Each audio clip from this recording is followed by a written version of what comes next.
I touch on that question, I just want to comment on a few things that Deanna said that were good. One of the reasons, we work with DeVoot for a number of reasons. One of the reasons is they happen to be a very conservative company. We happen to be a very conservative company. They don't have any debt. We don't have any debt. We're a public company, and we need to deal with people that are very reputable. But from a standpoint of day-to-day operations, what do I like?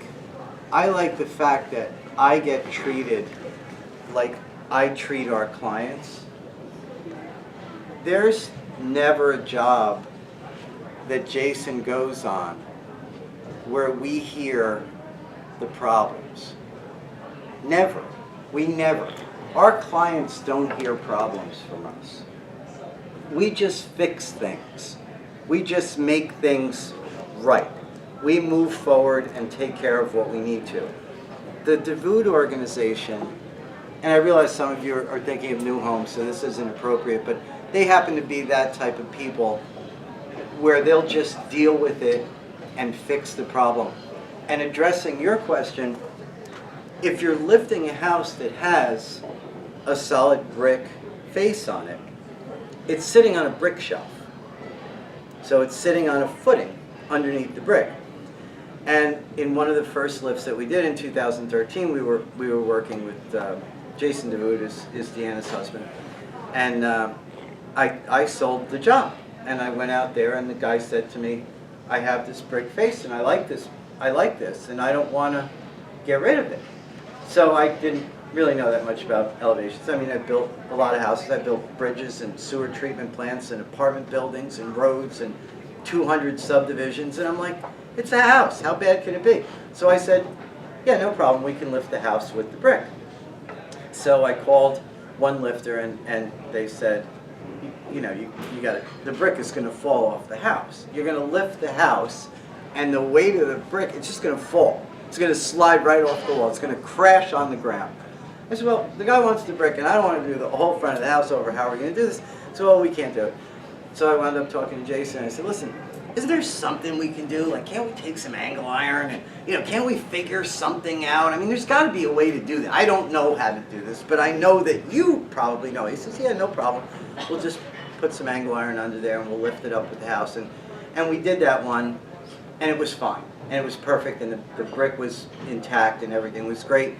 And that was just one item, but with some of the structural issues that we deal with, where the only person who knows how to deal with it is me or an engineer or an architect, I will actually call Jason and say, listen, how would you do this?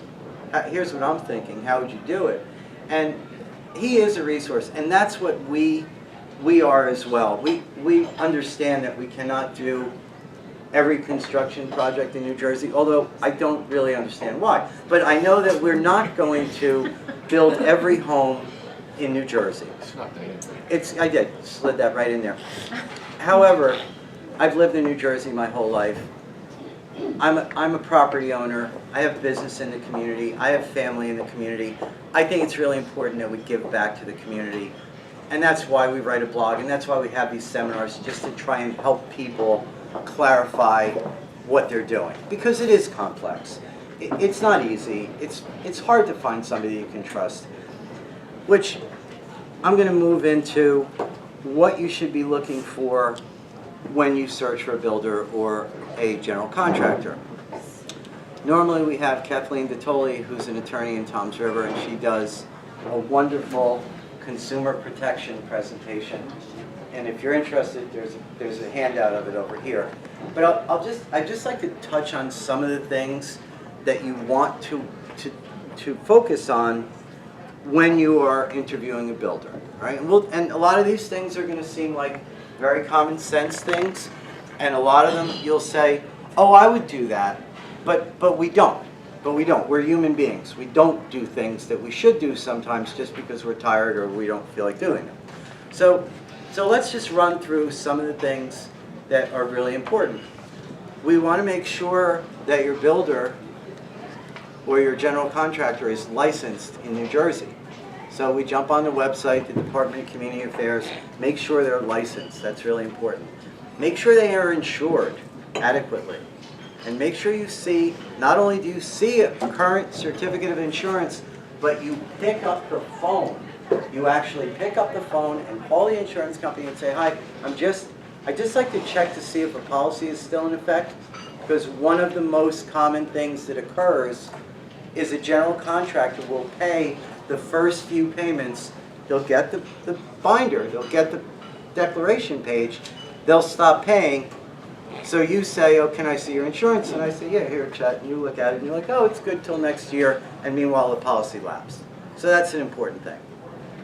We want to make sure that you have the correct insurance, that your builder and general contractor has liability insurance in the correct amount, as well as workers' comp. And if you are doing an elevation, absolutely, absolutely. You pick up the phone, you call the insurance company, they have people sitting there on the phone waiting to hear from you.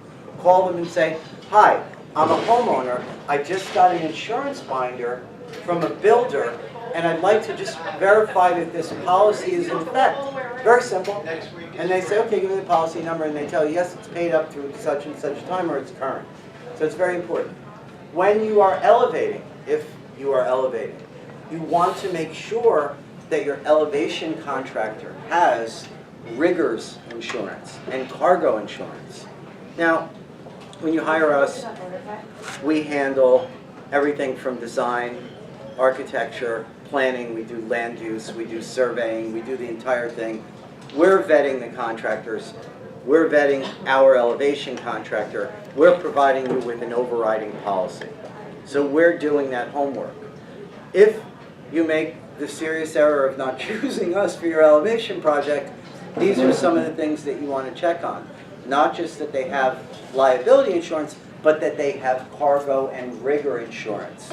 Because once the house is separated from the foundation, regular homeowners and liability does not cover that. So that's an important thing. What's it called? Cargo and what?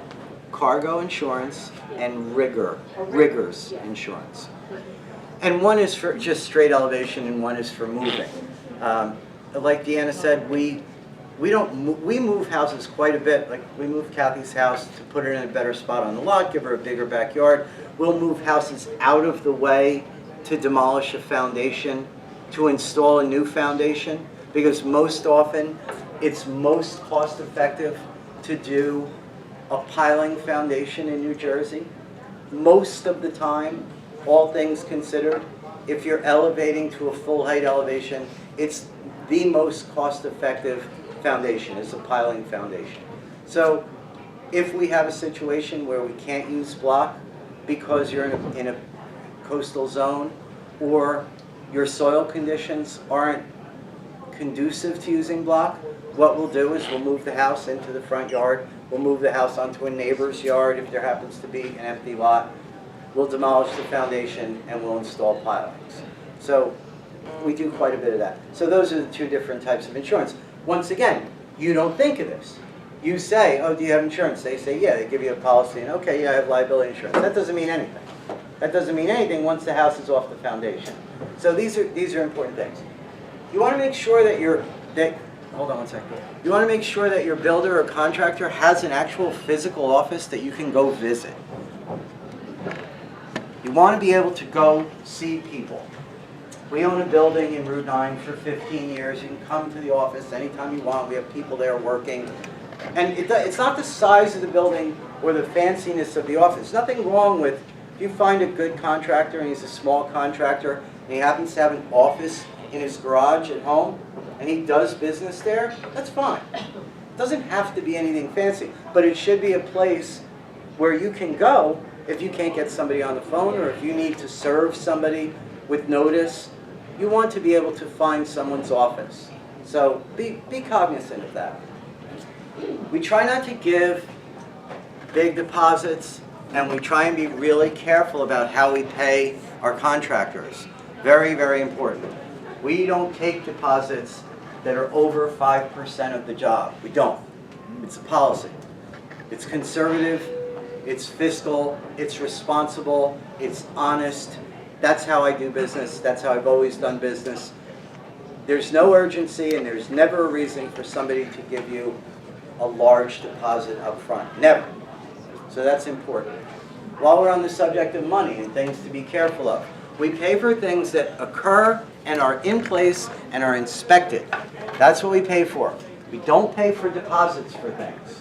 In very, very, very rare condition, if it's a modular home, that's different. Just in that one situation where a modular home is being delivered and there is a $100,000 payment that's due that day, that is the only situation. Other than that, you get a bill from somebody, they bill you for a foundation, good. You get in your car, you drive out there, you look at the foundation. You look at the permit sticker. If it says foundation inspected and somebody signed it, good, then you pay. You don't pay up front. If you can't find someone who has the amount of credit or the amount of solvency to put your work in place correctly and have it inspected before they ask you for payment, you don't need to deal with that person. You don't need to do that, because if you are going to do that, then do it yourself. Take the risk. Take the risk of building your own project. Do it yourself. That way you'll know what's going on. You'll know when you screw up, but you'll know you're not getting ripped off. But unless you decide to do it yourself, we pay for things after they happen. And people that ask you for money up front, I write this in the blog. In the beginning, so many people were getting ripped off from contractors with Sandy. I spent the first 2 years writing in the blog. 80% of what I wrote was, be careful.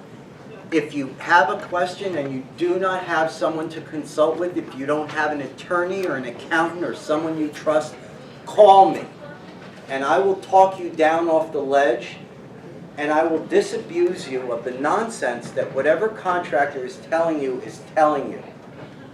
And we, people did call us, and we saved some people from, and then some people would say, okay, I'm going to do it anyway, and they would sometimes get ripped off and sometimes not. So let's just be a little bit cautious about what we're paying for and when we're paying for it. Also, this is real estate, folks. There's no urgency. We don't have to do anything today. It doesn't work like that. There's no emergency here. We're not doing brain surgery. It takes a lot of time for the solution to percolate itself up to the top. We don't have to decide anything today. We don't buy things from people that knock on the door unless they're Girl Scouts. Ever. We don't sign today because we have a crew in the neighborhood. We don't do any of that stuff. We're better than that. This is New Jersey. Let's not do that. So we're a little cautious. We think about things. Which leads me into, what is it exactly that you should be doing? Should you be elevating? Should you be building a new home? Should you be renovating your new home? What should you be doing? If you come to us, we have professionals that come out and consult with you and consider everything and suggest to you what might be the right solution. One of the other reasons, and I talk about Davut, she's gone, but they're just good people. They're good people to work with. We like to work with good people, but they're one of the only companies other than us that they've actually said at seminars, and they've gone out to see clients and said, you know what, Chet, don't elevate this house. Don't elevate this house. It doesn't make any sense. This is a company. They do that's their business. They do elevation work, and they'll say, nah, don't do that. I go out to people, or Joe, go out to people and say, listen, I know you got me here and you want to do this elevation of this 70-year-old bungalow that's on a slab because your family's been coming here since 1940.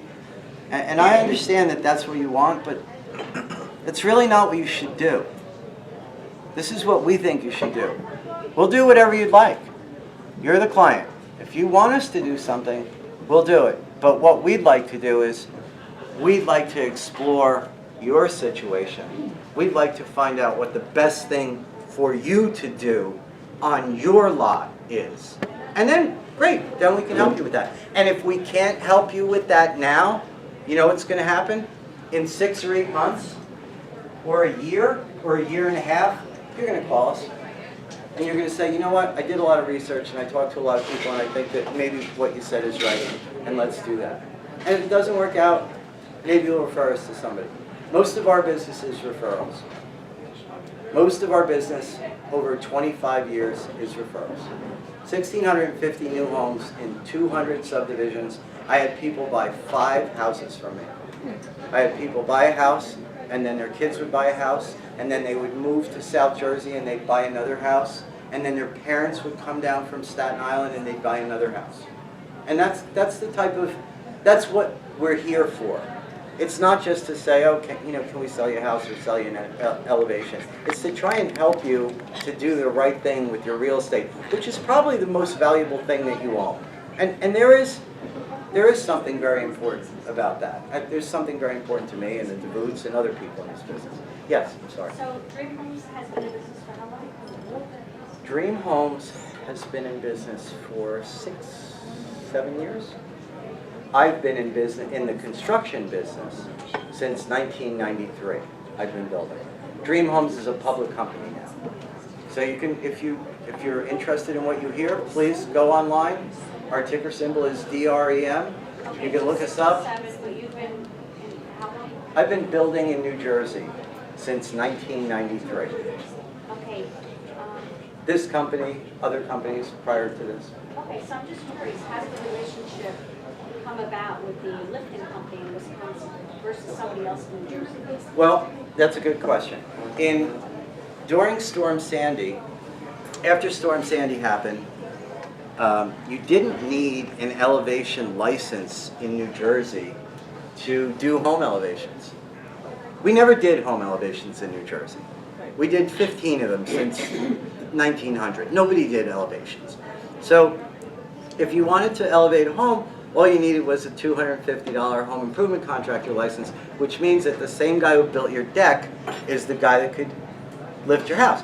So you had guys out there with bottle jacks, and they're lifting up the houses, and it was a disaster, and houses were falling. So in this whole mess, you had some serious companies, like DeVoot, who's been in business for 50 years, and they opened an office in New Jersey.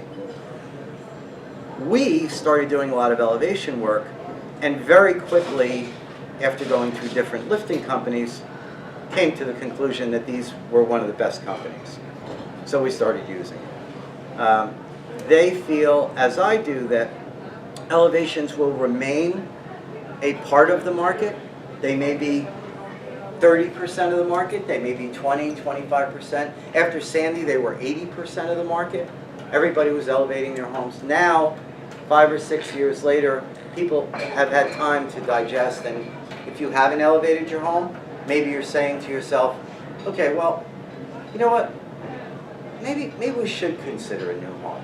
You know, maybe after all this, why are we going to go spend $125,000 to elevate a 1,000 square foot ranch when for $170,000 we could build the same house, brand new, elevated, everything's right, energy efficient, 2015 building code, everything's the best.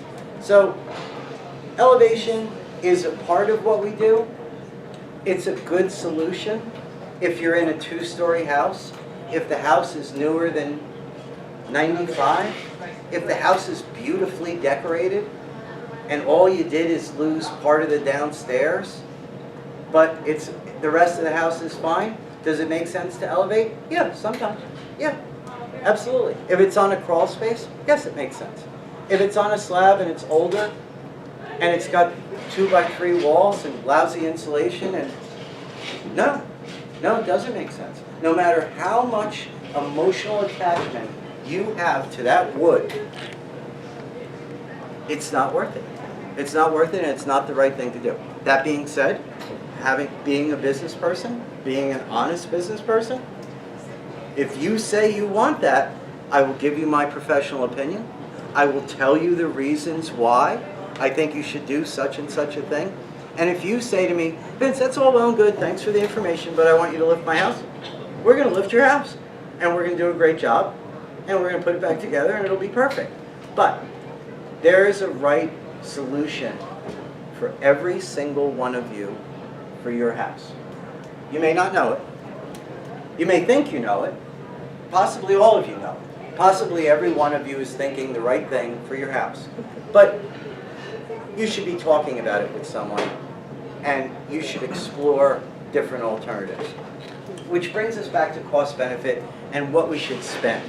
We should spend money on things that will add value to our home, and we should not be excessive, and we should not do things like put $40 a square foot terrazzo tile in when $3 a square foot tile is good.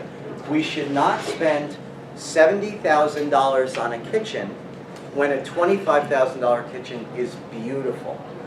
We should not overspend for what you are doing if you expect to get the value back out of the house. The other thing that we should not do is we should not get hung up on doing everything at one time, which is another thing that builders and general contractors, they say to you, and this is a bunch of nonsense. Oh, it's going to be a lot more cost effective for you to do everything at one time. Well, sometimes that's true. More often than not, it's not necessarily true. If you elevate your house and it's not in your budget to enclose the downstairs and put garage doors and put the cement slab, well, elevate your house and then call us back in a year or two when you have the money and we'll come and close the downstairs. It doesn't have to be done then. If you can't afford the deck that you want, okay, good, we'll put the 4x6 platform, do pressure treated stairs, get up into your house, wait until you can afford it, and then do it. There's no reason everything has to be done at once. Yes, you save a little tiny amount of time mobilizing crews. What you do save is inconvenience to you.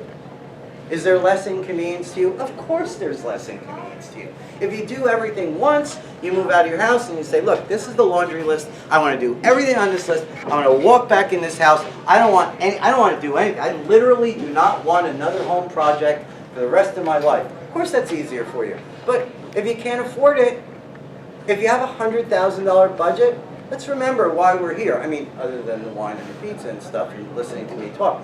We're here because we need to live above the floodplain. That's the focus of this. This isn't about remodeling the kitchen. This is not about, oh, we can get a new deck. This is about, let's get our house above base flood so we're safe from flood and we don't pay a lot of insurance. Now, once we achieve that, the main objective, well, of course, should you make your house nicer? Everything that we do makes houses. Of course you should. If you can afford to go a full height elevation and enclose the basement, does that add value? Of course it does. Does it add value when you have a nice deck, when you do a deck out of Trex and vinyl rail, and now you have a house that's elevated 9 feet off the ground and you have beautiful views and stuff? Does that make your life nice? Of course it makes your life nicer. Absolutely, and if you can do that, you should do that. But you shouldn't start from that. You shouldn't start saying, wow, this job is a $170,000 job, and I can't believe, where am I going to get the money? I'm stressing over this. You know what? Lift the house. Why don't we lift the house? Why don't we lock that flood insurance rate in so that flood insurance bill that you got that was $6,000 now goes back down to $800 a year, and now you can breathe, and you don't have to worry about FEMA changing the flood zone or any of the other nonsense, or towns, Toms River, Manahawk, and these towns are actually sending people letters and telling them, if you don't elevate, we're going to condemn your house, we're going to do this, we're going to fine you. It's all a bunch of crap because you own houses in fee simple and they can't do this legally. But let's focus on the important thing, which is getting the house up out of the floodplain. Which leads me to, how high should we lift our houses? This is a very, very good question. The state minimum is base flood level +1. That's the state minimum. So if you're in an AE9, or if you're in a V10, or if you're in an AE6, that means that your floor, the top of your floor if you're in an A zone or an AE zone, and the bottom of your floor if you're in a V zone, has to be your base flood level +1 foot. That's the state minimum. Okay? All right. Now, your town your town that you live in, and many towns along the coast, can and do inflict upon you the need to raise to a greater level than the state level. Happens all the time. Point Pleasant Beach, you have to go to base flood +2, minimum, even though the state level minimum is 1. Waretown, you have to go base flood +2. What I'm saying to you today, and this is very important, we're not doing anything. We won't ever recommend to a client to do anything less than base flood +3 feet. 2 reasons. 1, FEMA, in all their inimitable wisdom, after 6 years now, has yet to finalize the flood maps. So we still have advisory flood maps. We do not have definite flood maps, right? So what does that mean? Well, that means if you're in an AE8 right now and they decide that they're going to make them final and it's an AE9, and all you did is lift base flood +1, now you got to lift your house again. So let's forget all that. We're going to go a minimum of base flood +3 to alleviate that risk. But more importantly, and here's the real killer, the lowest currently available flood insurance rates that I'm aware of are at base flood +3. That's the lowest rates. The lowest flood insurance you can get for your house is if you get to base flood +3. So we say, all right, let's go at least that much. Now, a quick thing on elevation. Does anybody know what elevation means? Does anybody know what elevation means? I will tell you, because I don't think anybody knows. Elevation only means one thing: height in feet above sea level at the ocean. That's it. That's all that means. Everybody makes it out to be more complicated than it is. So if you are in an AE8 and your grade, your ground that you're standing on is at elevation 5, that means that your house has to be a minimum of 3 feet above ground plus 1 more foot. So you have to be a minimum of 4 foot above ground. So let's say that again. Elevation means distance in feet above sea level at the beach. So when you go home tonight, if you have your flood elevation certificate, look on the front page of your flood elevation certificate in the middle, and it will say crawl space or enclosure, finished floor, mechanicals, lowest or average adjacent grade. And there'll be a number. And the number of the finished floor might be 6.2. That means that your finished floor is 6.2 vertical feet above the height of the beach at mean tide. So, if you have to elevate your house because you're now in an AE10 and your home is at an elevation of 6, that means you have to go up a minimum of 4 feet plus the 1 foot. That's the minimum that you need to go. So that's what elevation means. So why is this important? Well, it's important for several reasons. If we start with the supposition that we are going a minimum of base flood +3 to mitigate risk of FEMA changing and also to get the best flood insurance, let's start with that supposition. Oftentimes, if you just go another 2 or 3 feet, now you've created that full height level on the first floor. So is this cost effective? It is, I'm telling you, specifically, it is one of the most cost effective increases that you can make in your project. I'll say that again. If you are already going to base flood +3, so let's say we're already going to make the house this high, and I'm really tall, but let's say you're already 5 feet above grade. You're already going to go there. You say, oh yeah, I went to the seminar, Vince says that, I read the blog, okay, let's go base flood +3. So we're 5 feet above grade. Well, you know what? For another 2 feet, and if you're on pilings, then really all you're adding on pilings, yes, you're adding pilings are cheap, you're adding a few more feet of pilings, not a big deal. You're adding the cost of the stairs. Remember, every time you move up a foot, that's 1.5 stairs. So you're adding the cost of additional stairs. Yes, it's a little more inconvenient for you, because now if you go to a full height elevation, you're gonna have 12 stairs versus 7 or 8, but let's get past that.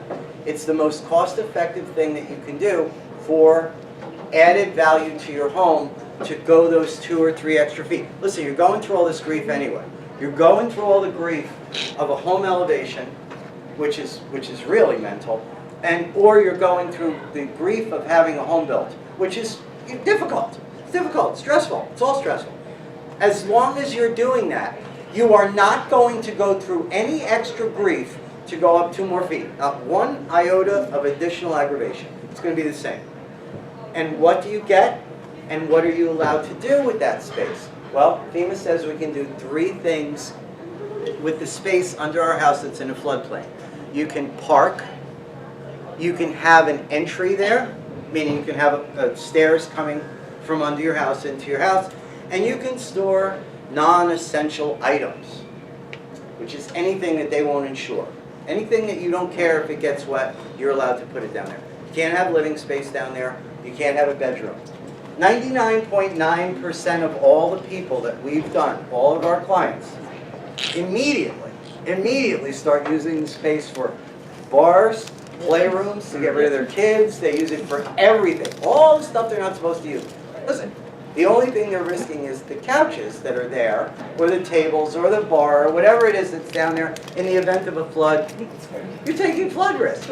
But you just added 1,200 square feet of useful living space.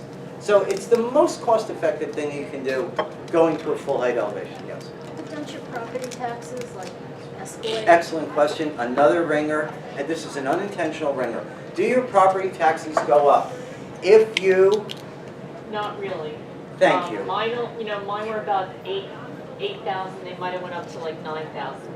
And my flood insurance was 1,300 before elevation. It's now down to 600. So I figured all that extra money that I was going to spend on flood insurance that would have went higher as the years went on. Oh, yeah. I'm putting all that extra money into my house. And this, for a case of wine a month, I mean, this has got to be one of the most No, it's cost-effective. going to I gotta ask you, 2 cases. I got 2 questions. be very fast. Going back first to back to the BFM benefit. We were talking about the insurance, making sure that the builder, the elevation company has liability and so forth. What is the process of requirement for the homeowner to notify their homeowner's insurance from the moment they lift to the moment it's back on sound ground? That's a good question. We have people, we have people that notify. We have people that don't say anything to their insurance, to their mortgage company. Your homeowner's insurance covers your house Right. right through the process. Right. Your homeowner's insurance doesn't cover